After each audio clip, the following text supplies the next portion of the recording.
అసలే కొడుక్కి పెళ్లి కావట్లేదని బాధపడుతుంటే ఈ అంతూదరి లేని తుమ్ములు దగ్గులు ఏమిట్రా భగవంతుడా అని బెంగ పెట్టుకుని గృహ చిట్కాలు, వాళ్ళ ఆయన రాఘవాచారి గారికి తెలిసిన ఆయుర్వేదం మందులు, హోమియోపతి మందులు కొడుకు చేత వాడించి ఇక ఇది పని కాదు అని ఇంగ్లీషు డాక్టర్కి చూపిస్తే ఆయన ఎక్స్రే తీయించి చూసి ఇంతలా సిగరెట్లు తాగితే దగ్గే కాదు క్యాన్సర్ కూడా వస్తుంది, త్వరలో పోతావు కూడా అని చెప్పేసరికి రామాచారితో పాటు రాఘవాచారి గారు కూడా వెర్రి మొహం వేశారు.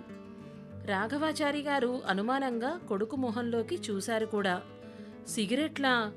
రామరామ అంటూ రామాచారి చెంపలు వాయించుకోవడం చూసిన డాక్టరు, మరి చుట్టా సిగరెట్టు కాల్చకపోతే లంగ్స్ ఇలా ఎందుకు పొగచూరిపోయినాయి అని ఆశ్చర్యపోయి, అసలు నీ వృత్తేమిటి నాయనా, ఏం ఉద్యోగం చేస్తున్నావు అని ఆరా తీశారు. రామాచారి, అర్చకత్వం అండి, వెంకటేశ్వర స్వామి గుళ్ళో పూజారిని అని చెప్పగానే అద్ది సంగతి, మరి అలా చెప్పు అంటూ మొదలుపెట్టారు డాక్టర్ గారు.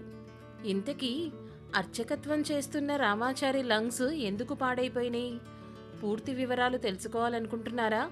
అయితే కథాపుస్తకం ఛానల్ని సబ్స్క్రైబ్ చేసుకుని పాపం రామాచారి అనే వీడియోలో పూర్తి కథను వినండి. ధన్యవాదాలు.